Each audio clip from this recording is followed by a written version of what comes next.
Well, a while ago, Josh, we said the national media was crazy because they said our team sucked. After 5 weeks of Miami Dolphins football, it pains me to say that Yep. they were 1000% right. Maybe they didn't even realize how right they were going to be. Because now we're 1-4, and we just lost to the freaking Carolina Panthers. After having a 17-0 lead. Just shoot me, dude. Shameful.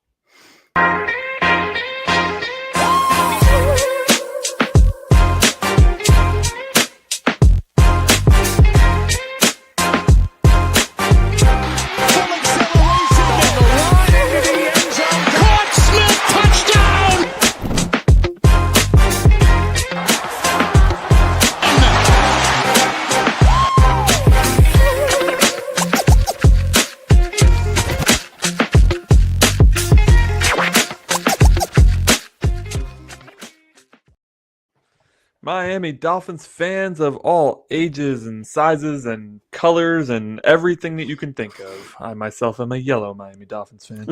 I'm a blue Miami Or Dolphins perhaps fan. I'm blue today. Yeah, that's better. That's better. Dude, we have been, I think, pretty patient. I think we've been rather optimistic. At least in the preseason, we were optimistic. Yep. And then even after the first loss to the Colts, we were annoyed. We were pissed, but we were still okay. One bad game. We start slow. We'll be fine. We're 1-4. We lost to the Panthers this weekend, in case you missed it. Who were also now 2-3, but they were also 1-3 at the time of 1-3. Yeah. of facing off. We had a 17-0 lead in this game after forcing 2 turnovers. Mm-hmm. A beautiful Minkah interception, which we'll talk a little bit more about, and also a sack, forced fumble recovery by Chubb. Yep. Although he didn't even have to hit the ball to force the fumble. It was more he just scared Bryce into fumbling it, which was hilarious. But at this point, dude, if it's not crisis mode now, I don't know when the hell it's supposed to be. Yeah. It's certainly crisis mode, right? I mean, this was a kind of get right game, if you will, right? We were playing a team that was also struggling. We were going to their house to play this game down or up in Carolina. If you're in Miami, down for us. And game started off great. Took a huge lead, 17 points. We were like, I was like, dude, we're going to coast. This is amazing, right? This is amazing. We're playing, we're playing the Panthers, right? And nothing against the Panther fan. I mean, shit, you guys beat us. But, in my head, I was like, okay, hey, all right. Hey, maybe this is the get right game. And this is where some sort of momentum can continue. And instead, we went out and took a 17-point lead, like you said earlier, and positively, and here, for those of you that do not like adult language, please cover your ears for a brief second. We positively shit the bed in every single aspect of this game. I know that we took the lead back on a really great drive. It was we'll talk about that momentarily, but from the 17-point lead on, it's just bad. It's just sad. Things need to change. There needs to be some accountability. And for those of you that are regulars on this fan, sorry, Anthony, I know I'm going long on this. For those of you that are regulars on the show, you know that I am and no shade to you, Anthony. I tend to be the silver linings, let's find some sort of sunshine amidst the rain, for lack of a better term. There is none. It's shit sandwiches for everyone. And it's time for this is now when some accountability, some hard conversations, and some tough decisions should be happening. Will they? Doubtful, because nothing historically with this regime tells me that there will be any sort of accountability. However, it's time. It's interesting. We'll reverse roles a little bit here today. Not Mhm. that I have a ton of positive things to say, but I don't think it'd benefit anybody to hear both of us bitch and moan for an hour. So I will find some positives from this game. Probably not from the coaching staff by any means, but from the players for sure. There were a couple guys who played out. Yes. But first, I definitely want to hear from the fans. As usual, in our reaction shows, we go to the fans first. I saw Cap for Life joined us already. How you Hey, doing, bud? what's Welcome up, back man? to the show. Uh, question to the fans. Normally, we ask you for your legends and your letdowns at this point in time, but we're skipping that for now. We will do it later. Is it time to clean house? And if it is, who should go? Should Grier, McDaniel, and Weaver go? Should it just be Grier first and see how McDaniel does the rest of the year? To Dougley's point, should we fire Grier and just let McDaniel keep coaching so that we're promised like a top 3 pick? Because clearly McDaniel ain't coaching nobody out of this hole. Mhm. Once you lose to the Panthers, you lose all benefit of the doubt as to whether or not you are a good NFL coach, which I have been on the wagon of him not being since late last season. And I'm happy to have the rest of my fellow Dolphins fans joining me on this journey. Although I was hoping that it would never come because I would prefer to be wrong in those situations. Yeah, yeah, and you know, I mean, I got to be honest with you, man. It needs to start with Grier, right? Because he's the one that bought, and I hate using this term, but as a trained chef, right? He bought the ingredients, right? McDaniel's got to cook them, right? He needs to know the recipes. He needs to, and I'm leaning hard into this analogy. I apologize, Anthony, but Grier needs to go immediately, right? I mean, it can't get worse, right? So that is a sort of move that is where a statement can be made, like oh shit, okay, my boss's boss just got let go. Everyone's on the hook, right, or on the line. Whether or not we keep McDaniel, whatever. I mean, as long as he's gone at the end of the year, I don't really give a shit because we're not winning anything, and I don't want to lose, but I feel like he sets it's. See, I don't know. I'm kind of on the fence with it, if I'm being There's honest. nobody on the staff, anyways, that I want to see like have their like chance to show they could do it. There's no, there's no Dan Campbell or anything here that we should give a shot at. Maybe Slowick. I mean, I know he was a real hot head coaching name a couple of years ago. Is he on our staff? Huh? Is Slowick on our staff? Yeah, he's our our quarterbacks coach or passing game coordinator. Or a something lot like of that. freaking good that's doing it. Well, I mean, when you're when your quarterback's not a quarterback anymore because you've regressed past the high school level. So let us know what what you guys think in the comments because we're gonna dive into it. As you can tell, Josh can't even hold it back. He is Sorry, emotional. Sorry. So we're gonna dive into our just raw emotions here. 10-15 minutes, maybe 10 of just kind of our thoughts and feelings on the situation. I'm just gonna jump in first, Josh, because there's one thing that's been gnawing at me, and it's that if we were going to see any movement happen, it would have been today. It's now 7 p.m. on the East Coast, which is Miami time, for those of you who don't know. And still, there have been no transactions amongst our coaching staff, which means that the coaching staff is likely staying in place and the GM is likely staying in place for another week. And all we got out of Miami camp was that Stephen Ross was, quote unquote, not happy about losing. Yeah, no shit. It makes it's like when Stephen Ross, are you just gonna wake up? Like I went from a Ross apologist to very quickly wanting to throw this guy off of a bridge. Like, what is happening right now? How are you letting this team get away with no accountability over and over and over and over? At this point, I know you're mentioning like Grier did the shopping and stuff. At this point, do we even know if the ingredients are any good? Because the coaching has been so freaking awful, it's hard to tell.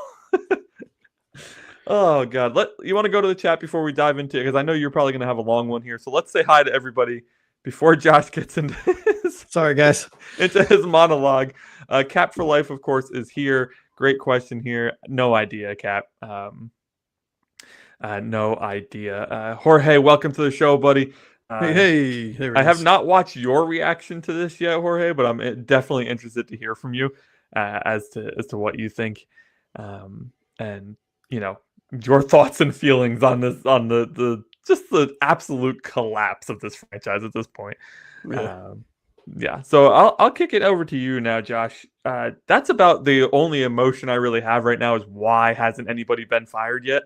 It feels egregious at this point, but I'd love to hear your thoughts. Yeah, on that topic, I'm not sure that Ross is. I mean, he's a businessman. He's a very successful businessman. I mean, he's a billionaire for God's sakes, right? So he must have done something right.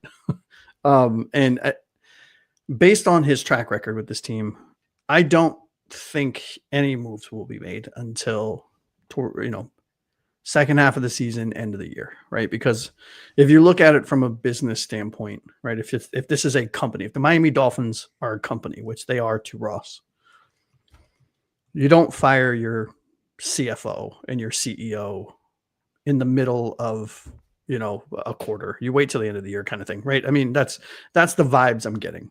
I hope I'm wrong, because I think there needs to be accountability on this team. And I will try my very best to keep this as short as humanly possible, because I'm going to sound like a broken record for the majority of the show. Accountability has to start at the top.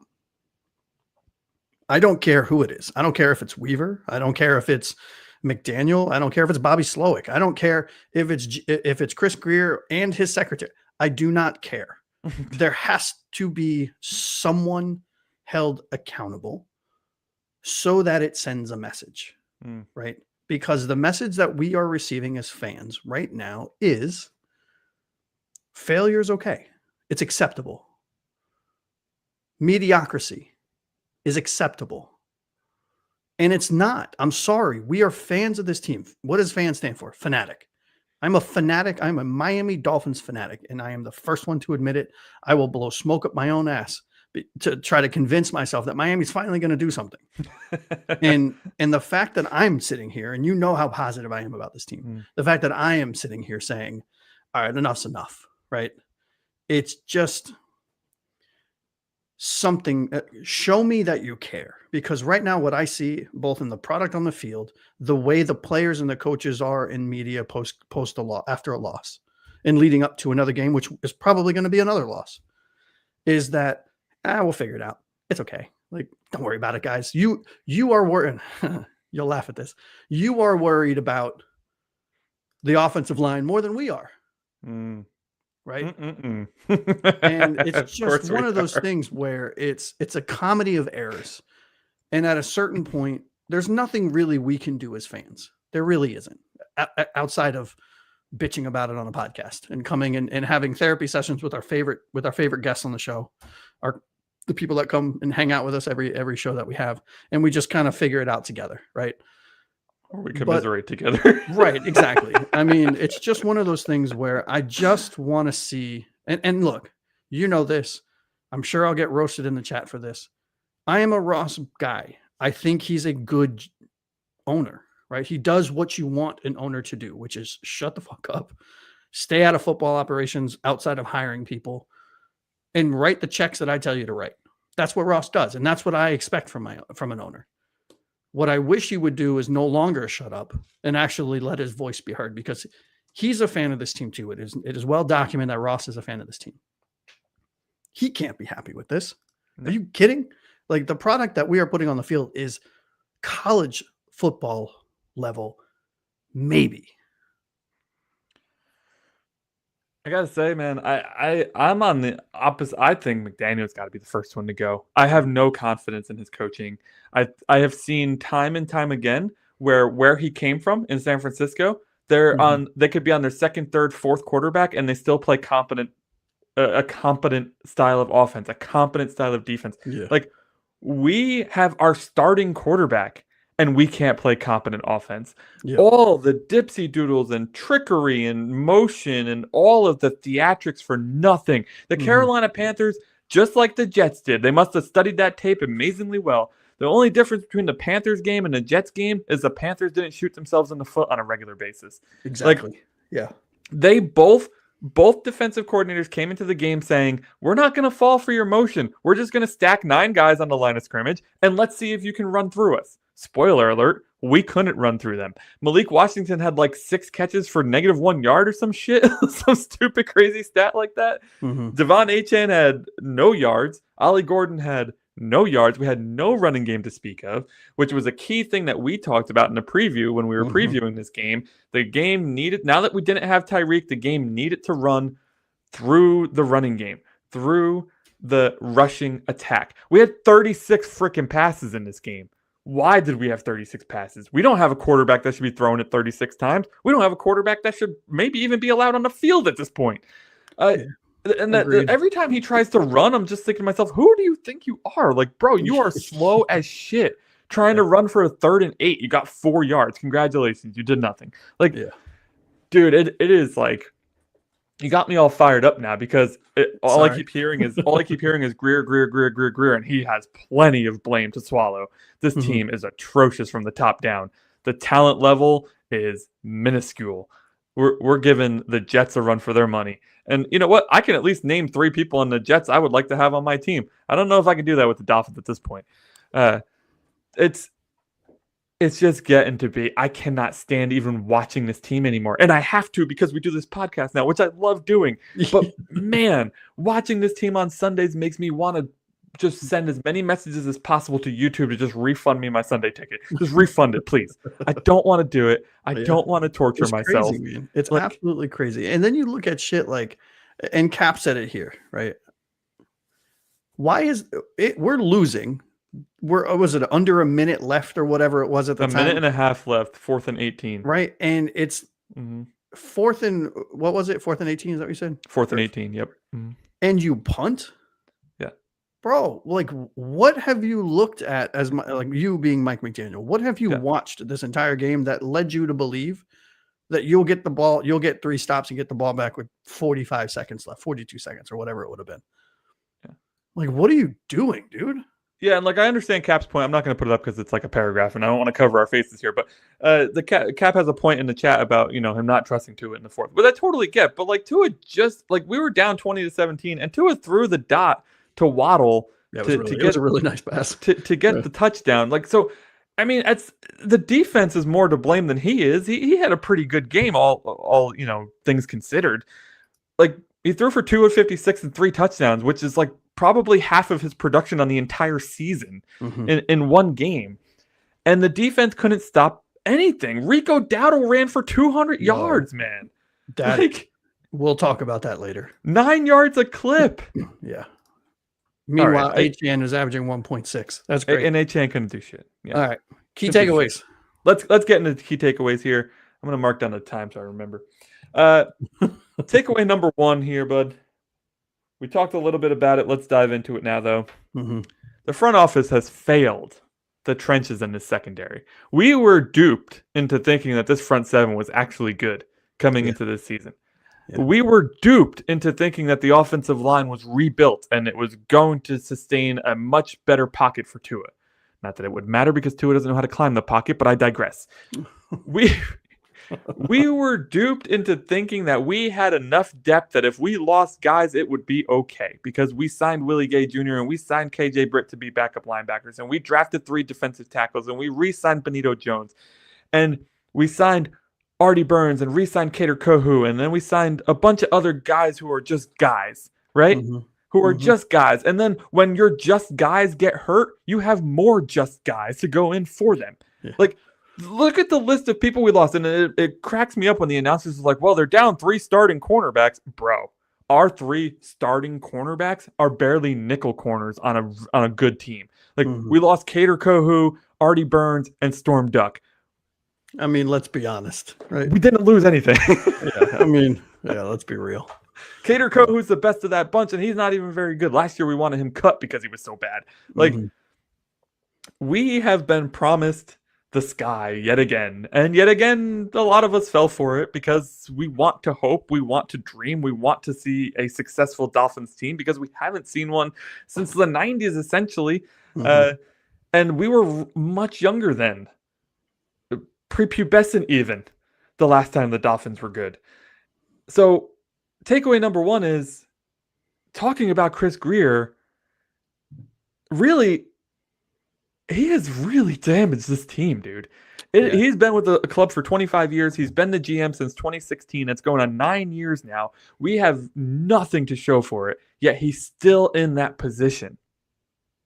Yeah, and that's what we were talking about, right? That this is where accountability is, like some serious, like come to Jesus moments need to be had in the front office of the Miami Dolphins, right? Hmm. Because you can't look at a track. If I had that track record at work, I would not have a job. No. I Or mean, at least be on a PIP, that's for sure. you and I both are in the IT world, which it's not easy to lose your job in that world because Yeah. you're so heavily reliant on what we do. I would not have a job. I'd be jobless if I Yeah. performed like he did. Right. And I think an argument, if I'm trying to play devil's advocate to ourselves, an argument can be made for there to be some sort of understanding that we did. And I know we talked a lot about this on last show, where we went from the third or fourth oldest team in the league to, in one off season, we're now the third youngest team in the league. So that is a lot. I mean, over 60, I think it was, I read something, it's like 58 or 62% turnover, right? A lot 7 of young, out of 11 new starters on the defense. tons of new starters, tons of younger players that a lot of which are coming into the NFL for the very, very first time. So yes, okay, fine. I understand that. Okay. I understand all of that. When you look at the talent level from our front seven, for example, we all said it, and I'll pop this up really quick, right? Blake said it too. Mm-hmm. I mean, the front seven, in my opinion, before the season, they had the potential to be a top 3, top 5 front seven in the NFL from a talent level. They just had to do it.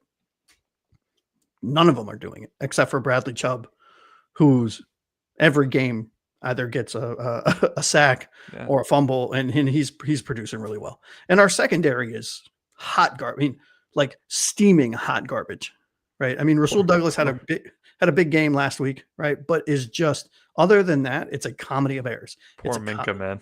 Poor Minkah. Tell me about it, dude. Tell me about it. Right. And I read something, I think it was Joe Shad that said it. I can't remember.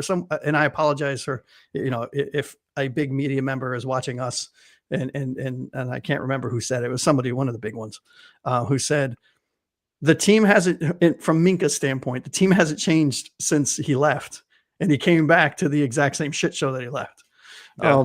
And it's just completely different staff except for Grier. It's just one of those things, man, where, and Blake, or not Blake, I think Cap said it somewhere up and down on all of these. Cap, we're just not throwing all your stuff up because you're saying a lot, bro. But we see you. We're reading. Yeah, we definitely see you. We see you, buddy. But I mean, I got to be honest with you. Like, how do you sit there and look at this team and say, this is good enough for NFL Sundays from a secondary standpoint? From a secondary standpoint from Chris Grier. You can't. And the fact that we did is frankly horseshit, right? Well, that's the problem, right? Because as fans, we are looking for the silver lining. We are looking for the positive out. We're looking, we saw. Did I really think that Melifonwu and Ashton Davis were gonna solidify our safety room? No, but I told myself, well, maybe the real scouts have seen something that I haven't. And Lions fans were pretty upset about losing Melifonwu, so I thought, okay, maybe we have this diamond in the rough guy who can play, and he didn't fit there anymore because they have so much depth. I mean, lo and behold, second game of the season, Melifonwu was already hurt. And then this game he was there, but he didn't even really play. And then like I know Cap is going off a lot in the thing about, not Cap, we can't do anything, man. Like we're fans. Like the most we can do is stop watching or stop buying merchandise. Which I want. But then we just hurt ourselves, really, because we're not watching the team we love. But I don't blame us. That's victim shaming, right? Like, I don't blame us for wanting to believe in the product that was put on the field. I don't blame us for trying to find the positives in what we knew were shit signings, but we just had to find. Otherwise, why watch? Why even tune in? Why start this podcast, which we just started this year? Like, why do any of that if you're not trying to find a positive reason to watch your team? So, like, we were sold a lot of crap. And yes, we believed it for at least a minuscule amount of time. But the reality is this team is crap with a crap roster and a crap coach and a crap GM. And if nobody gets fired, I'm going to say crap owner too, which many Dolphins fans are on that boat. We're just sitting in a sea of crap.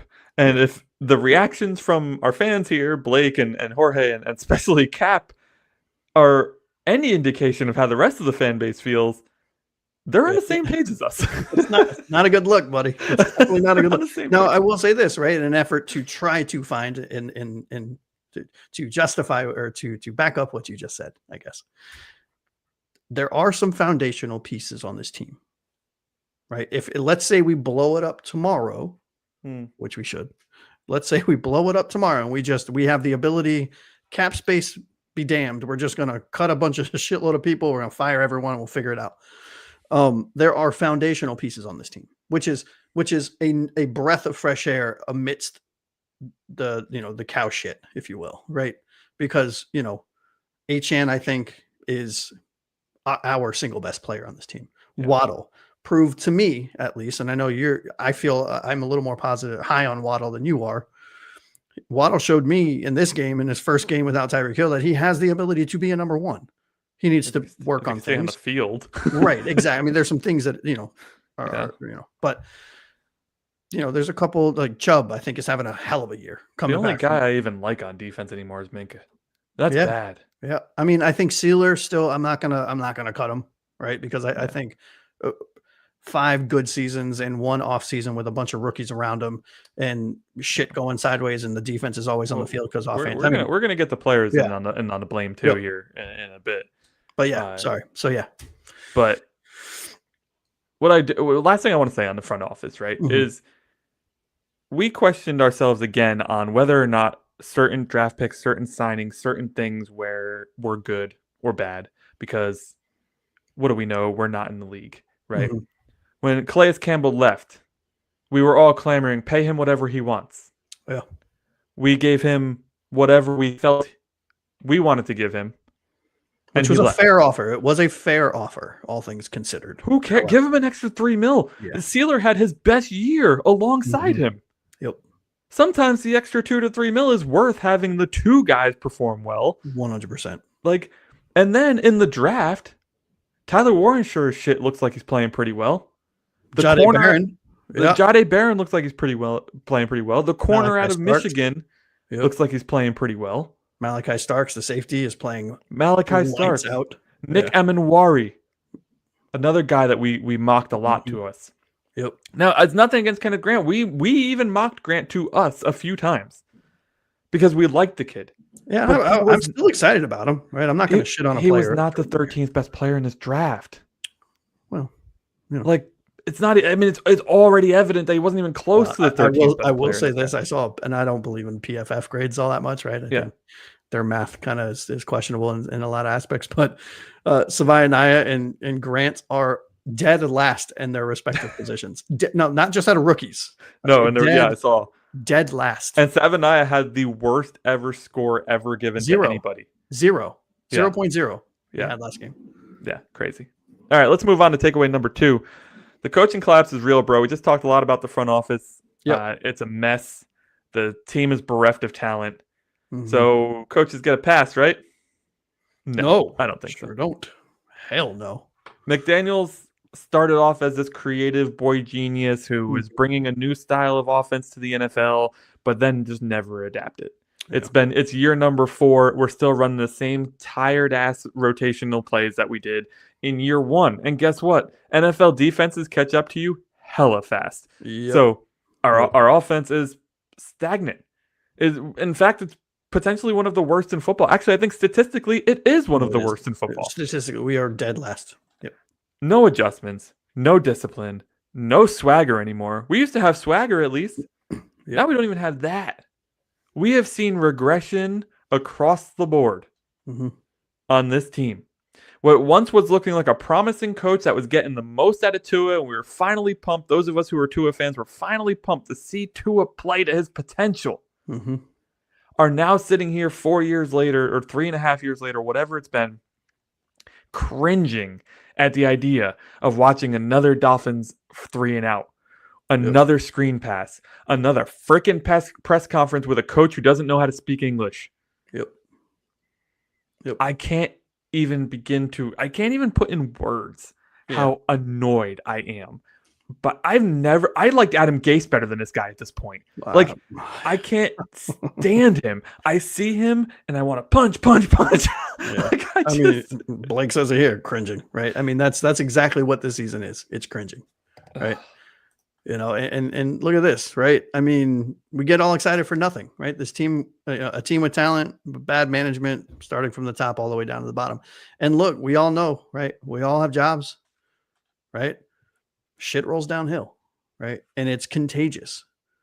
Acceptance and mediocrity is contagious. I've worked at plenty of companies where being mediocre was accepted, and it just trickles through the office. It trickles through through everyone. And that is what it looks like. I'm not saying I'm not in the building. I have no fucking idea what's going on, but maybe they're punching and screaming at each other and holding, there's a ton of accountability. It's hard to Who say. the hell knows? Yeah.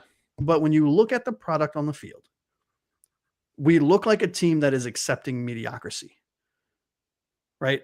That are, we have cool jerseys and we have cool face paint, and our coach wears, $1,000+ shoes and gold rimmed glasses. And it's, oh, we're cool. We're South Beach.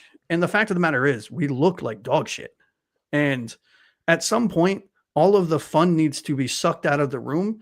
And we need to put our hard hats on, and we need to put our nose to the grindstone and actually start playing like adults, because we look like a bunch of kids that have no adult supervision. Right. Yeah. You want to be even more mad, because I don't know if you saw this yet, because you haven't mentioned it in a group chat, so I don't know that you did. Oh boy. Is in the post-game press conference, McDaniel was asked about why they went away from Waller, and it was on purpose. They literally stopped throwing to the one guy who was productive on offense. Are you trying to get me to flip my desk on live purpose? On show? On purpose. I mean, who crazy, admits that? First of all, who does that? And second of all, who admits that after the fact? That's insane.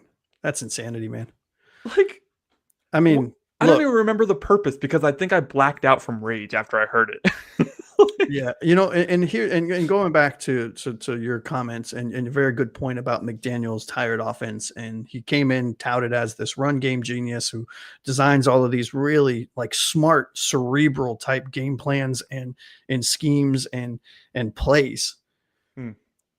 We've said it a million times, and for those of you that are regular active listeners or watchers of our show, you know you've heard this a million times. Mike McDaniel doesn't know how to evolve. It's clear as day. What he does when adversity hits is he adds more complexity to an already overly engineered and complex offense. So instead of maybe removing one of the 37 motions pre-snap, he's like, oh, okay, they figured that out. So let's add another one, right? We're going to do 18 motions this time. They'll never see it coming. Right? No, it's the opposite problem. We have too many tricks. Yeah, and nobody's falling for them. And it's just one of those things where it's like, and you've said it, I've said it, Blake has said it, Jorge has said it, Cap has said it. At some point, and we've all said it in different ways, at some point, you just need to throw the nonsense out. Say, you line up here and beat your guy. We have talent. Waddle is fast and talented. Tua, 2023, looked like one of the top 6 quarterbacks in this league. Achane is a top 5 running back in this league. Waller is playing like he did back, a few years ago when he was on the Raiders and he had an umpteen amount of touchdowns. We have talent on this team. So go line up and beat your guy. We're playing, and I'm sorry, Carolina fans, for those of you that are chiming in, we're playing Carolina. If you can't beat Carolina one-on-one, fuck off and go to the bench. I can tell you that I didn't know who Christian Roseboom was before entering this game, but I sure as shit do now. Yeah. Because the dude was all over the place, had 9 tackles, a tackle for a loss. Anytime we tried running a stretch play or a screen or anything of the sort, he was right there. I mean, this dude did some incredible film study. Yeah. And we're not even talking. This is a great point. And I don't recognize you. So if you're new to the show, welcome. Thank you for joining. Sorry you had to join on this episode, because it's, this is not a pretty sight for us Dolphins fans. But yes, Weaver. I mean, what the hell is going on with Weaver? We haven't even talked about him hardly ever on the show. Yeah, I mean, the offense deserves some blame. Like Yes, absolutely. But the outside defense, of like how do you, outside of scoring 2 touchdowns on shortened fields because of turnovers, what did they do? Like right? But how do you let a RB2 in Dowell, who's talented? I'm not shitting on Dowell. I he had mean, a 1,000-yard you season know, last year. He's yeah. serviceable. Yeah. How do you let him have over 200 yards rushing? Yeah. Like at a certain point, Insane. where's your pride as defensive players and a defensive head coach or a defensive coach rather? Running Like right at Sealer too, which was the most surprising part of the whole thing. Like Weaver, what are you doing, dude? You sit up there and you tout, oh, we need to play with violence. I love it. And me personally, I love that shit. Yes, you need to play violently. This is a violent sport. You cannot pussyfoot around, right? I saw nothing but I saw anything but violence on that field, right? There was no. I don't know. Yeah, to Nopsy's point. Yeah. The offense played pretty well in this game. Yeah. But they're not without blame. But they are not the one to blame for this loss. It was very clearly the defense, which we just hadn't gotten to yet. So yeah, we're working our way there. We have a lot to say. Yes, we do. But Anthony Weaver should have been gone last night. He shouldn't have been allowed on the plane back to the stadium. Yeah. Because we have defended him and we have stood up for him and we have said that, I love his style. I love his motivational skills, but his scheme has been nothing short of dog shit. We're just a little over a year into the scheme and we have seen regression across the board when it comes to the defense. He's been given shit to work with. Mm-hmm. Admittedly, he has been given shit to work with, but they're running right at your best players and having a wild amount of success. Mm-hmm. And even if you look away from that fact, let's look at the situation where people like Kenneth Grant in this game are being asked to drop back into coverage. Why is your rookie defensive tackle being asked to drop back into coverage? That's insane. I don't care how athletic he is. How about you put him in a position to do what he was drafted to do, which is rush the quarterback? Like, what are you doing? Last week we had Chop Robinson covering Garrett Wilson. Thank goodness Chop is an incredibly athletic person. How many times this year have we seen Jalen Phillips drop in coverage? Oh. Like, hey, look, Jalen Phillips is athletic. I'm not. And look at what happened this game when he wasn't asked to drop into coverage. He got a sack. He finally got pressure on the quarterback. It's almost like you should use your pass rushers to rush pass rushers. Yeah, who knew? Yeah. There's a novel idea, right? And it's like crazy to me. Oh, sorry, go ahead. I was just gonna say it's almost like McDaniel's craziness and need to create crazy plays is rubbing off on Weaver. Like nobody in this building does anything standard fundamental. It's all let's get crazy. That's a perfect point, right? That's exactly what I was getting to. It's at a certain point, and I said this about the offense just a second ago. How about you just line your players up in the positions in which they are lined up in and say, do that job. Don't do anything else. If you're a pass rusher, rush the passer. If you're a linebacker, cover the middle of the field because our linebackers can do that. If you're a safety, do your safety job. If you're a cornerback, give a little cushion, be aggressive and play cornerback instead of, all right, we're going to listen to this. We're going to take Rasul Douglas. All right. You ready for this?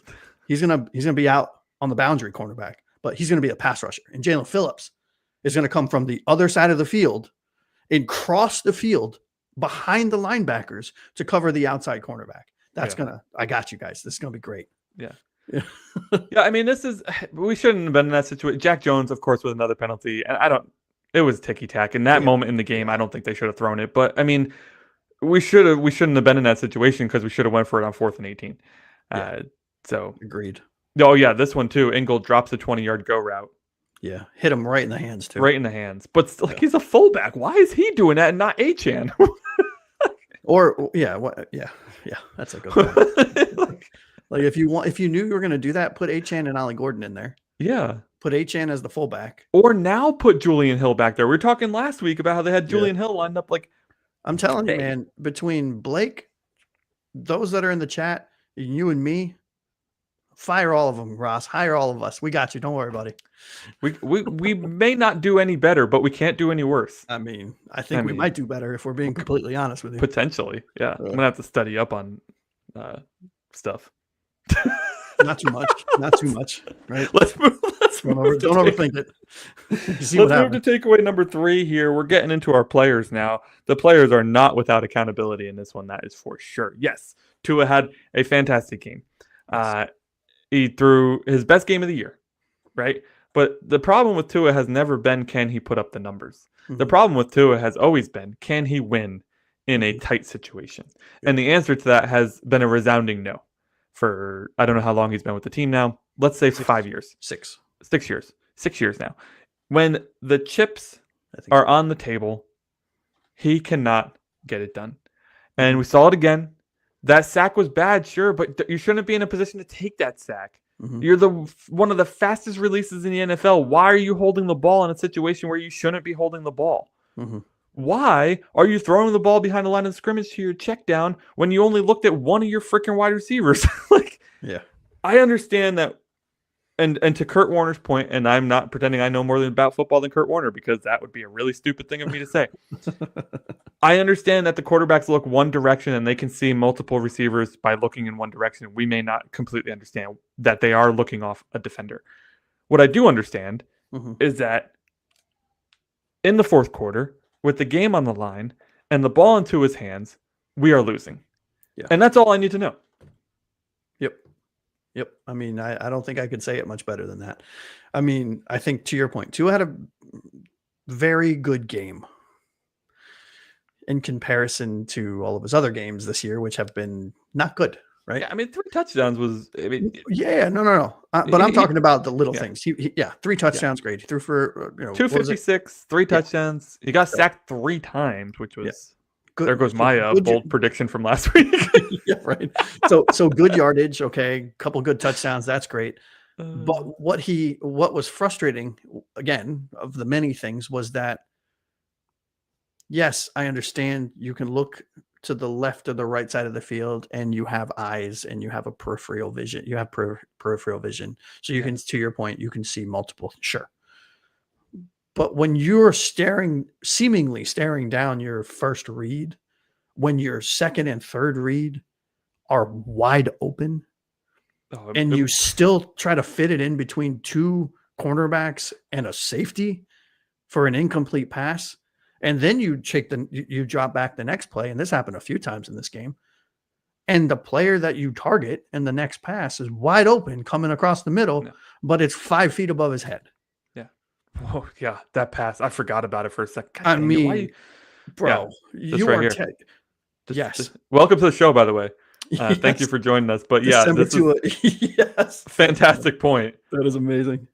Yes. He came in October. Yeah, a little too early for me. Thank you very much. We were expecting him in December. And you know what? Look, I know it's been a very drab show. And I'm quietly apologetic to our fan base, right? I mean, I think we all feel the same way about the shitty product that we are watching every Sunday. However, Tua has regressed. And I think what is so frustrating about all of this is that if we didn't care, we'd be up here laughing about it and not giving a shit and saying, oh, hey, blah, blah, blah, et cetera, et cetera. But we have seen this thing work with these players and this coaching staff. We've seen it work. Yeah. What's frustrating is that we just... defense is caught up. Yeah, exactly. I was not a fan of this. I don't know about you, Josh, because I don't think we talked about this. I did not want to re-sign Tua. Not a fan of the contract. I did not think he was worth the 53. And I know that there's been like this idea in the NFL that if you have a quarterback that they just get paid on the next notch up. And I didn't agree with that. And obviously we're seeing that it hasn't worked, as we've seen with a few other quarterbacks out there who got paid $50-something million to do nothing.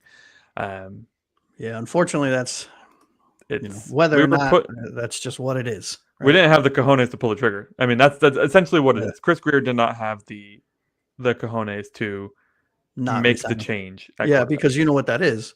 That's admitting yet another failed draft pick. Right. All right. A couple other guys I want to mention here, and then we'll move on to legends and letdowns. We do have some positives to talk about here. Yes, we do have some legends from this game. Yes. The captains in general have just kind of gone quiet. It hasn't just been Tua. Zach Sealer, another awful game, man. Mm-hmm. We're seeing Jalen Waddle actually had a good game, so that's something to look at there. We talk about Alec Ingold, who is one of our captains. He dropped the ball, so that was nice. And otherwise had a forgettable game too. No, with 19 yards rushing. What was he doing out there? Not really sure. And then Minkah had a pretty good game. We'll talk about him in a second, I feel like. The stars on this team don't set the tone. They vanish when they're needed most. Mhm. And it's amazingly frustrating. We feel all of your frustration in the chat. Yeah. Because obviously we don't do this for a living. We do this for fun. We don't make any money from this podcast. We're here talking about this because we want to. Yeah. And we watch every game, and we watch every snap, and we watch every stupid press conference that this stupid coach has, which is why we're probably so angry, really, to be honest. And in all honesty, also, we do it for you guys. I mean, I know that's such a cliche thing to say, but I know Anthony does too. We look forward to coming on and seeing you guys join the chat and really kind of chopping it up all together. I love it. There's been many times where Josh is like, I can do this solo if you want, because I'm running late. I'm like, no, I will be there. I will be there.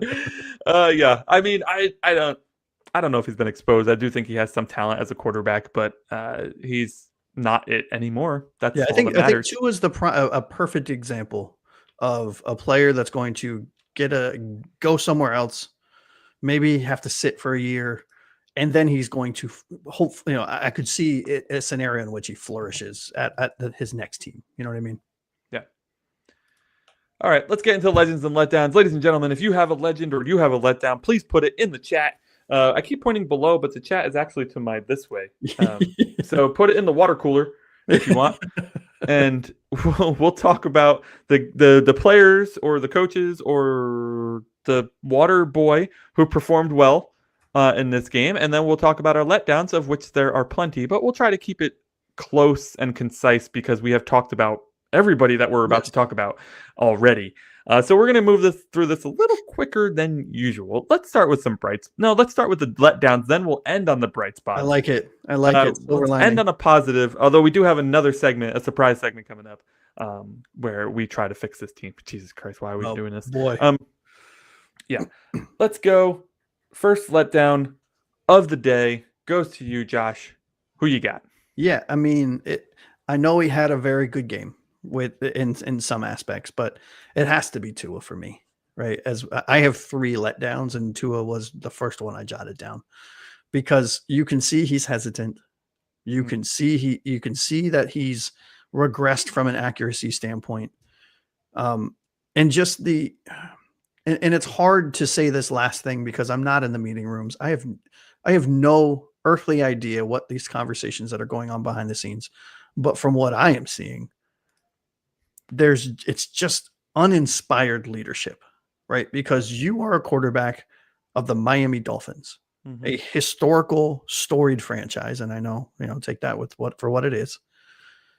You are one of 32 starting quarterbacks in the NFL. You just got re-upped for but you got re-upped on a massive contract, for all intents and purposes. And you are the de facto leader, one of the main leaders of this team, or you should be at least. And just completely uninspiring leadership for me, because the press conferences where he's snapping back at reporters, he's I don't know, he's laughing on the sidelines after we've given up a lead, smiling after the game. Yeah, I get it. You're human. I understand that. These are human beings. These aren't robots and stuff. I'm fully well aware. But it's just from an optics standpoint, it's disgusting, if I'm being honest. I look at it and I get mad, because there's the competitiveness isn't there. The competitiveness, the fire that you need. People get mad at receivers all the time. People are mad at Jamar Chase because he's pissed off because the Bengals suck. That's what I want. Yeah. I want that fire. Yeah. When Tyreek Hill, I think it was game 2. Yeah. When Tua overthrew him or underthrew him. Yeah. They threw his helmet down and people were ripping him for having a temper tantrum, but me and you were like, yes, that's what we need. Yeah. So Tua's on my list, on my letdown list. He's one of my letdowns. 2 really good points here too. I mean, air yards. Once they took away I forgot about this. Once they took away the middle of the field, he became useless. He cannot throw the sideline routes. He can't. He doesn't have the arm for it. That's well documented. He didn't have that in college. Yeah. It sure is. I don't know this for a fact, Blake, but sure shit seems like it. Yep. Sure shit seems like it. Yeah. All right, my letdown has got it, and we talked a ton about him, so I'm not going to go too deep into it. But Anthony Weaver, what the hell are you doing, dude? I want to like you. I want to support you. At one point, I wanted you to be the interim head coach when Mike McDaniel inevitably gets fired. Same. Which he will. Yeah. but you might be gone first because your defense is trash. I've never seen. I mean, we got teams out there we got the Ravens out there whose defense looked better, and they're missing 7 starters. That's crazy. Seven Pro Bowl caliber starters, and they let up 40-something points to Houston. But Houston's a much better offense than Carolina. We let up 200 rushing yards to Rico Dowdle, who the Cowboys, who didn't have a running back, let go this offseason. Yeah, that was another Jerry Jones questionable move. But anyways, we're not. The linebackers look lost. The defensive line gets no pressure. The secondary, let's not even get started. I know the talent level at the secondary is pretty low. Pretty low? Yeah, my good. I mean, at least you got Minkah back there. Not even putting him in a position to succeed. He got lucky on this one because he just happened to be in the right place at the right time. But overall, overall, he has not been put in. And like you said, it's been the same situation as when he was here last time. Yeah. He's being put in shit situations on a regular basis, and he's an amazing player, and I'd legitimately feel bad for him. Yeah. Legitimately. I do too. I really do. Like, I just want to go out there and be like, bro, it's going to be okay. Yeah. All right. So my next one is Mike McDaniel. Mm-hmm. Right. I think I'm not going to say much other than this. I mean, this is a good point here. Lo-Fi can say it for you. There you go. Go ahead. Read it off. As a Dolphins fan, you have to realize teams don't know what a new coach is going to do. Speaking of McDaniel, but after a year of film, you find out if you have a coach or not. By the way, we're in year 4 of that coach. Yeah. Okay. Look, there's no creativity with McDaniel. It's the same shit, just recycled, and we're going to throw on another screen, right? Or we're going to throw on another motion or something. Like, I don't know. Did you count how many play action bootlegs we did in this game? 0. Oh yeah, 0. Yeah, something that is clearly effective in our offense. And really, that's not me waxing poetic. Like, I genuinely mean bootlegs for us actually work really well. We did like 3 or 4 times in a Jets game and got first down on every time. Every single one of them. So it was working. Naturally, in true Mike McDaniel fashion, whatever's working, we're going to stop doing, and we're just going to figure it out. He looks disconnected from his players. He looks disconnected from it. I think everything is weighing a little heavy on him, and it should, and rightfully so, right? But he just looks so star-eyed and disconnected from everything, every aspect of football right now. When you watch him, when you listen to how he talks to the media post-game and pre-game, you look how he interacts with his players on the sideline, how he interacts with the refs. It's a guy that looks deflated because he can't get out of his own way. He looks like when you get the smartest kid in school and then they finally meet somebody smarter than them and they just can't handle it. Perfectly said. Yep. Yeah. Speaking of Chris Grier, what you up to, bud?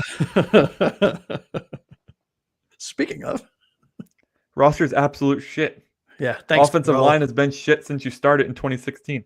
Actually, no, it was good when Brian Flores was here because you draft who the coach wants, and Brian Flores wanted an offensive line, so you drafted an offensive line. What'd you do as soon as Flores left? Oh yeah, you traded them all away. That was great. Good job. Linebacker group. We gave Dotson and Brooks more money because we thought they were really good. Yeah, they look like shit. Well, Brooks I still think Brooks is good. I don't think he's I think he's good for us. Yeah. I don't think he's very good compared to the rest of the league. These two lead the league in tackles, by the way. That's not necessarily a good thing. Secondary is awful, and you thought it would be just fine. Last year, the offensive line we knew was going to be awful, and you thought it would be just fine. And by you mean Chris Grier, right? I don't want our fans thinking you mean me. Chris Grier. So at this point, Chris, I'm wondering, have you ever watched football before? Or a successful team, or maybe talked with Howie Roseman before, maybe see how he does things a little bit. Because you suck, bro. You suck. And I wanted you to be good. I really did. Like, I legitimately go into every new person coming in, whether it's a coach or a GM or an offensive, whatever it is. I come into it with an immense positivity and an immense excitement for them to be good. And especially Chris, because he was a homegrown talent. He's been in the organization for 25 years, which means he was a pup when he joined us, right? Like, and he's been homegrown into a GM. That's an amazing story until you realize he's trash. And then it's not such an amazing story. You know what? Let's focus on the fact that he's homegrown because that's about all he's got going for him, right? Listen, we've talked so much about Grier at this point. The team lacks talent across the board, and there's really nothing we can say or do about it that's going to change. And you get excited because he makes occasional good moves that look really good. Like this Darren Waller signing after 2 games looked pretty good, right? We were like not sure about. You and I were like, I wasn't sure at all. Mm-hmm. Devon Achane, pretty friggin' good. Yep. You know, Jalen Waddle, clearly a number 1. I mean, he has Jalen Waddle. He really does. The trade for Tyreek, great. Yep. The trade for Bradley Chubb in its entirety, if you look at the whole thing and not just this last year, great. Mm-hmm. But then you look at, and Barry Jackson did an article on, I don't know if you read this. He did an article on Grier's draft trade record. Oh, Jesus. Don't read it if you want. Won't. If you want to sleep tonight, don't read it. But if you all are looking for more pain, go read it. It's outside of the trade to move up and get Xavier Howard and the trade to move up to get Jakeem Grant, he has not made another successful trade in the NFL draft. And he's made a lot of them. Well, and we said it on our live stream of the draft. Yeah. Look, Chris Grier sucks in the first 3 rounds. I mean, like historically sucks. Yeah. He's really good in rounds like 4, 5, or 5, 6, and 7. Yeah. Right. And you can't be a successful GM and not know how to draft properly in rounds 1, 2, and 3. I mean, how many of the names that we listed at the beginning of the show that you and I looked at? I mean, you Cap's reading your mind. Exactly. We've read it when we were doing the Fins forecast, Cap. We read it on the show. Yep. It's bad, dude. It's really bad. And you know I'm a draft guy, right? You know I study, I watch the combine, I break down players, I have top 100 lists, and you guys will see this all in the off season. I named 7 players that I wanted Miami to take in the first 2 rounds. 8 players, I think it was, in the first 2 rounds. I got really all of them are doing well. So if I can do it. Yeah. Well, it's just they look at too much, I think, sometimes. And sometimes I think because we try to look at a surface level. How do they look on the field? When they're playing in a game, do they impress you? Right? And these guys look at so much other stuff, and it's just it's crazy. I do want to respond to this here because I also am somebody who was not a huge fan of that trade. And especially if you look at it from the context of we didn't re-sign Gink so we could trade a first-round pick for Chubb and then spend a first-round pick on Chop. It's like, okay, so we could have had a guy like Van Ginkel for relatively cheap, but we didn't want to pay him, so then we spent 2 first-round picks on 2 other guys. The whole picture of the situation is kind of ugly if you look at it. I think Chubb's good year that he had with us was incredibly good, so I think that's why a lot of fans like that trade.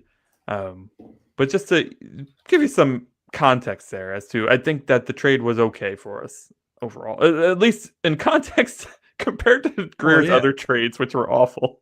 Yeah, I mean, look, from a Chubb standpoint, right? He's played, and I just looked it up while you were talking. 28 games played, 98 total tackles, 49 solo, 49 assisted, 16 and a half sacks, 7 forced fumbles, 3 fumble recoveries, no interceptions. I mean, it's 50-50 because he missed a lot of time. Right. Well, exactly. On the field, he's been fantastic, but he's missed a lot of time. So, Michael Bolton, I love that. I don't recognize your name. Thank you so much for joining. But Miami needs to give 2 first-round draft picks to the Chargers for Justin. We need all the draft picks we can get. We really do. And I'm going to be honest with you, and we'll talk about this later. But a little snapshot, I would actually be willing to trade one of our top picks. Maybe not a first rounder, but maybe a second rounder and a later first rounder if we need to the Pittsburgh Steelers to get Mike Tomlin, for example. Like those are the kind of trades that I'm thinking about making right now. Not that we don't like Herbert, by the way. Herbert's fantastic. Yeah. But we just have quarterback is our top need, but we couldn't even afford it. We can't have Herbert and Tua on the roster. No, we can't. we have to from a cap standpoint. All right, we said we were going to say this quick, and we've been here for 20 minutes. Yeah, sorry. My last one's offensive line. Turnstiles all day long. Yep. Borum sucks. Keon Smith sucks. Savanaia sucks. Patrick Paul even sucked in this one, and Andrew Brewer sacked his own quarterback. I think that's all I need to say about this offensive line. Yeah, I'm done with letdowns. Let's get to something more positive. Let's do legends. Darren Waller, buddy, second game in a row where he put up, and I think fans were noticing, listening to other podcasts and ones who have fans on and stuff like that.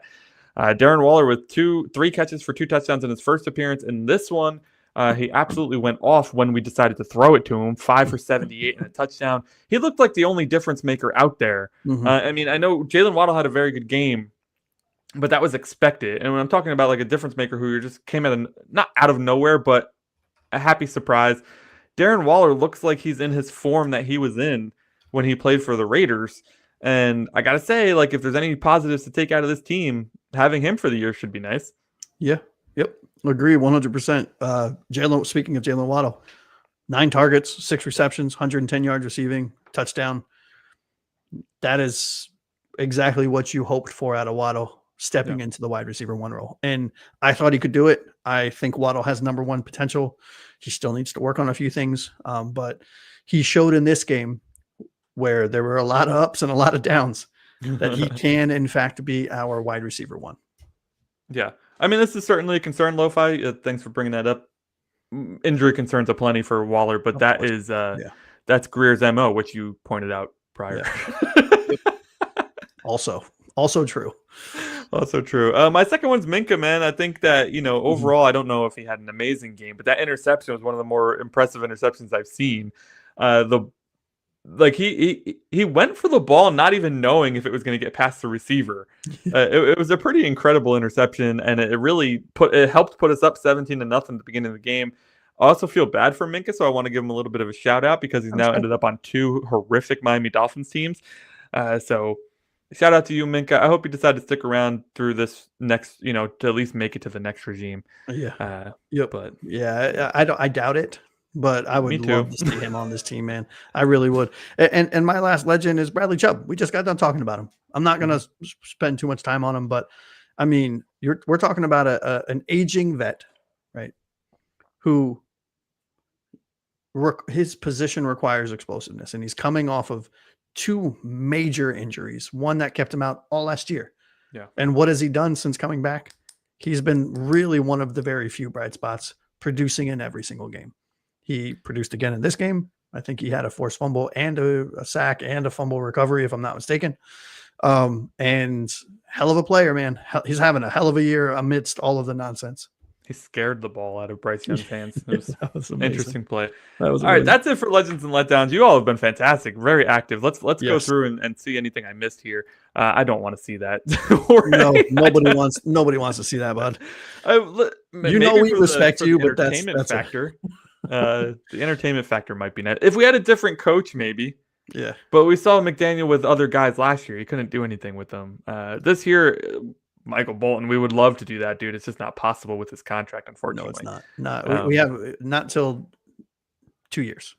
And these 2 points is something, I know, Lo-Fi, you're new here. We talked about this 2 weeks ago, is that the firing of the coaching staff and the GM is of uber importance that it happens in a timely fashion so that we can trade away pieces who either don't want to be here or we can get value for, now, like Minkah Fitzpatrick, while you put here, like Jalen Phillips, like you put here, 2 obvious candidates for being traded away if the team is to just shut it down this year, which even though they haven't officially shut it down, sure as shit looks like they've shut it down. Looks like they never showed up. There's nothing to shut down. Yeah. So let's go ahead. Last segment of the day. Let's talk rebuild, man. Let's talk the fix. 2 weeks ago against the Patriots, we talked about what can we do to turn the ship around this season. We saw a little bit of it against the Jets, but ultimately not enough as we go ahead and lose to the Carolina Panthers just 2 weeks later. So we're going to talk about what do we do this week? What do we do by midseason?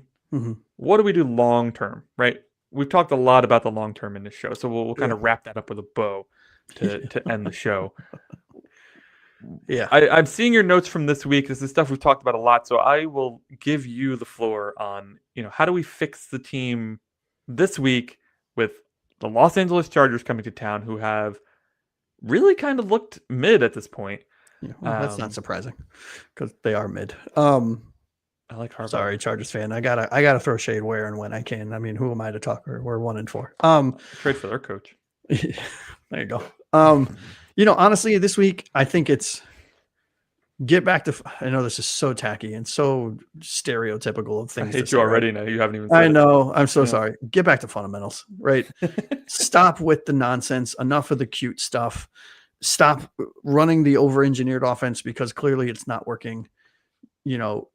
Let your players play. Let your coaches coach. And Mike McDaniel, show us that you have some fire left. Your job is gone at some point, whether it's now, whether it's at the end of the year. You're not going to be, or at least you shouldn't be the head coach of this football team anymore. And, maybe go out with a little bit of pride, because just like we talk about players in the preseason playing, even if you're not going to make this roster, you're playing so other teams can see you. Show us that you give a shit, right? And maybe it's that simple. Maybe it's just, simplify things, as silly as that sounds. And just get back to what works. Go back and watch the first 4 games of the season, see what works, and build off of that, right? Like a coach. Oh, shit. Who knew? Right, you are the coach. I mean, geez. I mean, the crazy part is, he knows what he's talking about. Miami Dolphins post a video every week of him breaking down a play. Yeah. He knows his shit. He just doesn't know how to simplify.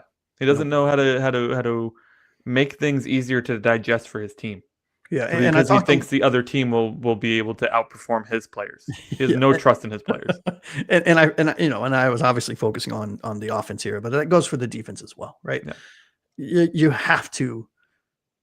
This isn't working. Whatever this is, it's not working. So, I mean, look, what else do you have to lose? Yeah, you miss 100% of the chances you don't take. So, just figure it out. 100%, Blake. We're not even worse. We're top 3 pick right now. Yes. So yes, the Chargers. My point really was that they're a little vulnerable. They could let one go, and we might be able to get ourselves a statement game. Josh asked me about statement games last week, and I said that the Panthers wouldn't be a statement game because we should win. Chargers would because we shouldn't win. I still stand by that. I think if we beat the Chargers, that's a hell of a statement. I don't think it saves anybody's job, but it may save a few players from. It may allow a few players to get another contract later on in their life. So, yeah, good point here. We're stuck in the scheme. It's Tua's part of the problem, but he's not the whole thing. I mean, McDaniel might disagree with that. We'll see if at what point McDaniel starts blaming his players again. Because he is a bit immature in that fashion. We'll find that out. That's going to be fun. Good content. I mean, look, from a content creator standpoint, this season is gold. Somebody mentioned to us, by the way, in our group chat, their top 3 favorite coaching replacements, and one of them was Brian Flores. And I think our channel would blow up. The content would be fantastic. It would really be fantastic. It really would. Talk about that breaking news show. Oh my goodness. All right, let's get into midseason. What can we do by midseason to turn this around? We're talking maybe we're just under 500. Maybe I forgot our schedule already because who gives a shit, right? I mean, look, we said it last show. We have a slew of winnable games, but this was supposed to be the first one of those winnable games, and we lost it. I'm gonna say we go 2-1 in the next 3. Los Angeles, Cleveland, Atlanta. What can we do to go 2-1 in the next 3? That would put us at 3-5 record. And I think trade for Mahomes. No. and Andy Reid. Yeah, I mean, I don't know. Change our jerseys. I don't know. Aside from that, I think that it's going to be along the same lines as what you just said for simplify the offense. Either coaching adjustments or a coaching change. McDaniel needs to be gone, or Weaver needs to be gone, or both of them need to be gone. I don't know. Or McDaniel needs to give up play calling or some sort of responsibility, which he seems to like to blame all of his guys that work under him, Slowick and all his other guys. We have a passing game coordinator. We have an offensive coordinator. What the hell are all these guys doing? If McDaniel can't figure it out, then we need to pivot. It needs to be forced by Stephen Ross. You're giving up play calling or you're fired. You choose. Like, I mean, simple. at this point, like it's just too much patty cakes. It's what people were worried about, what they call the soft, and which I don't agree with because I am definitely, and I know you are a bit too.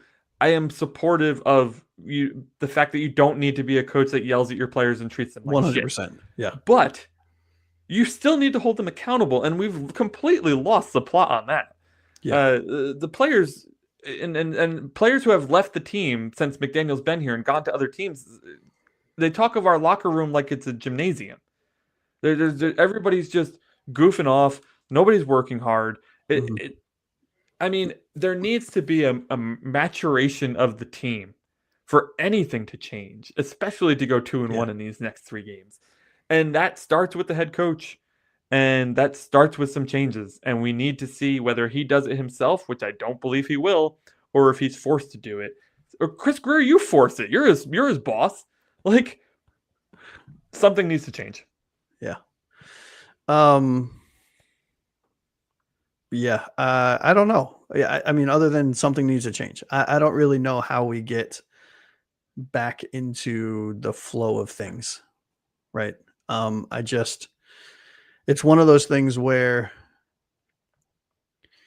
you want to see something done. Yeah.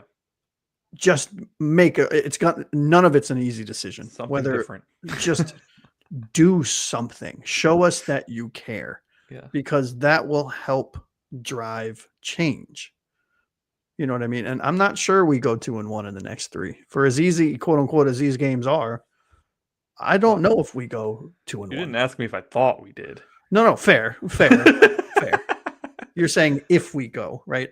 I think that's like if we're presenting a fix by midseason, I wanted to. What does a fix look like by midseason? I think going 2-1 the next 3 would be a long way towards fixing whatever the hell it is we're trying to fix. And I think morale and momentum speaks for itself, right? And I think if we can somehow win 2 of these next 3 games, that could snowball into a lot more positivity. But I think, to your point, if I was going to make a single change by midseason, it would be Mike McDaniel. You're no longer calling plays. Yeah, you can help design them forever ago. And you and I have said that for the last 2 years. You are the head coach of this team. You clearly have too much on your plate. You need to be focusing on the macro levels of this team holistically. Let your coaches coach. Let them focus on the micro. Let somebody else play call. And you focus on everything else because you can't handle it all. Yeah. Right. Lots of great points here too. I mean, I don't disagree with any of this, Yes, there is the offensive line severely hampers this offense. 100%. It severely hampers a lot of offenses, but especially this one that's based on timing and RPOs and play actions and stuff like that. We don't have any time to do that. Jorge says he believes in this roster, but it's not working, and we need to fix it, right? And a change is what we need to fix it. Yep. Couldn't have said that better myself. And then Tua gets exposed without McDaniel, possibly. I mean, he's getting exposed now, so right, like he's getting exposed with McDaniel. So what's the difference? Yeah, I mean, not for nothing. And I'm on all like the Bleacher Reports and the Reddits and stuff, and I'm talking with Dolphins fans and everyone. I've been told a lot on this topic. Well, grass isn't always greener. Well, yeah. Well, our grass is dead. So I mean, it's almost greener then. Yeah, I'll take anything at this point, right? I mean, shit. A blind squirrel finds a nut every now and then, And this is true. Like we are trying. We try to stay positive every show. We do. When you're 1-4, the positives are hard to find, but we do still find some. And I love your answer to the long term, by the way, which will be the last thing we talk about here and how we fix this team, at least in the immediate future. Your long term answer you wrote here in our show notes was reevaluate Grier's future and then fire him immediately. In all caps, yes. I mean, that's just how I feel, right? Gosh. I think Grier needs to go. I think McDaniel needs to go. And unfortunately, I think Weaver needs to go. I think this needs to be a complete teardown, right? I mean, we just need to rip this team down to the studs, suffer through a couple more seasons of mediocrity and high draft picks. At least then we will have a reason to be bad. Oh, well, we don't have anyone. It is what it is. Get our cap right, keep identify and keep our foundational players so that we can make sure from a contract standpoint that they're locked up and we're good to go, and have the honest questions, right? We maybe will do a show on potential replacements for Grier and McDaniel. I will say this, couple quick names. I'm just going to mention their names, and I'm looking at my phone because I have it written down. Yeah. I know Mike Tomlin from the Steelers has a no trade clause, so he would like legitimately have to say, I want to go to Miami, trade me. But maybe we're leading the division right now. So right. But I mean, there's, if you look, if you go onto the Pittsburgh channels and stuff, like, there's apparently some animosity and some stuff with him in the front office, like whatever the case is, like that would be my first, let's try, let's make the phone call. Right. Yeah. Next would be Joe Brady, the Bills OC. Vance Joseph would be a friendly face. Robert Saleh, I think, he has a phenomenal defensive mind. I know his Jets tenure was god awful, but it's the Jets, so I don't blame him too much. And then maybe we look at people like Pete Carroll or John Harbaugh or one of the Harbaughs. You know what I mean? Like those are the kind of things. Maybe we'll do a show, or maybe I'll do a short on it, or whatever the case is. But we need to identify who we are going to go after now, so that we can plan accordingly. Yeah, Lo-Fi says no QB, no real coach. I mean, that's no real coach. That's part of a rebuild, man. Yep. If we're rebuilding, that means from everybody, and that's just part of a bit by bit process. And let me say one more thing. Yep. Let me just say one more thing, and then I'll shut up and we can go. Yep. To your point earlier, and I don't know who in the chat, a few of y'all said it. We need to start. I think Lo-Fi, you started it. We need to start identifying what these moves are as soon as humanly possible, so that we can start making this team attractive for the next group of front office people and coaches. Trade the players, get some draft picks, get your cap space in order, figure out who the foundational players are, get them, make sure they're on contracts that are friendly or that are at least palatable to a new regime. Understand that Tua's out not next year because he has to be here. Yeah. But you can make sure you present that to the coach and say, look, you just got to have him for a year. After that, we can cut him. We have structured it accordingly. We're going to get $53 million, which none of it, I just found this out a couple weeks ago. None of it's guaranteed in Hill's contract. So there's going to be ample cap space for you, insert GM, insert head coach, to shape this roster from the studs up in the image in which you want it to be shaped, so that you, the GM, or you, the coach, can put your best foot forward to a winning season for Miami Dolphins. And I think if Ross drags his feet on making these decisions, to your point, Anthony, the longer you wait, the harder these things get. Yeah. And so, as ugly as it's going to be, right, as horrible as it's going to be, just make these decisions as soon as humanly possible, and I hope to God as a fan that it's not, we're going to keep everyone and we're going to run it back. Hey, a Panthers fan. Nice win, buddy. Thanks for joining us today. Yes. It was a good win. We're bummed because we're Dolphins fans and it sucks. We lost to you guys. You're almost as bad as we are, but clearly not as bad. So GG's. Hopefully Bryce Young works out for you. I'd love to see young quarterbacks bounce back there. Yep. Yeah. Listen, Chris Grier has hired Adam Gase, Brian Flores, and Mike McDaniel. The fact that he's gotten 3 coaches is more than I ever wanted to see. When he didn't get fired with Flores, I was maybe the most heated I've ever been as a Dolphins fan. Because how are you going to blame Flores and not give Grier any of the blame? Makes no sense. All right. To the fans, let us know who you want to fire. I have a feeling, because you all have been pretty active today, that you want to fire everybody. But if you are watching the show after the fact, fans have been spicy in the live show. So join us live every Monday and Wednesday at 7 p.m. Eastern time. Here on the good old YouTubes. If you hit the subscribe button and click that little bell thingy, that reminds you that we're going live. So it's a pretty cool feature.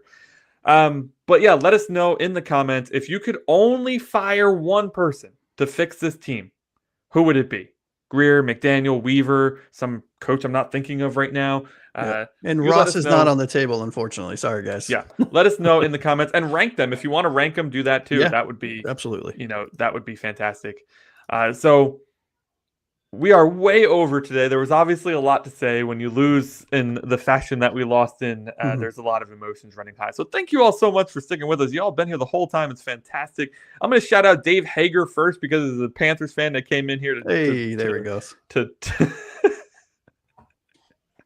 to shit on us when we're already down. I appreciate that. Keep kicking that dead horse. Lo-Fi, thanks for joining us for the first time. Hope to see you back. We'll be back on Wednesday to preview the Chargers game. Of course, Sports Night with Jorge is another Dolphins fan who's also a YouTuber, so check him out as well. His channel's really great. Really great stuff. Fantastic content. Who else? We had Cap in here for a bit, but I think he bounced. Balakai, as always. Blake, thanks for joining us. Yep. Michael Bolton for the first time. Great music, I guess. I don't. Great comment and great music. There's a 40-year-old version or Office Space, but he's prominent in both of those shows. Joke in there somewhere. So I think that's all of you. If I missed somebody, I'm so sorry. We will shout you out in the comments if you make a comment on the show. Absolutely. But thank you all so much for joining us. We will be back on Wednesday to preview the Chargers game and hopefully have something positive to say and hopefully have some sort of game plan for how we can actually win that freaking game. So hope to see you all there. For Josh, aka Aqua Ace, who is over this way, I am Anthony Pinzone. That has been another episode of the 305 Gridiron. Thank you so much for joining us, and fins up, baby.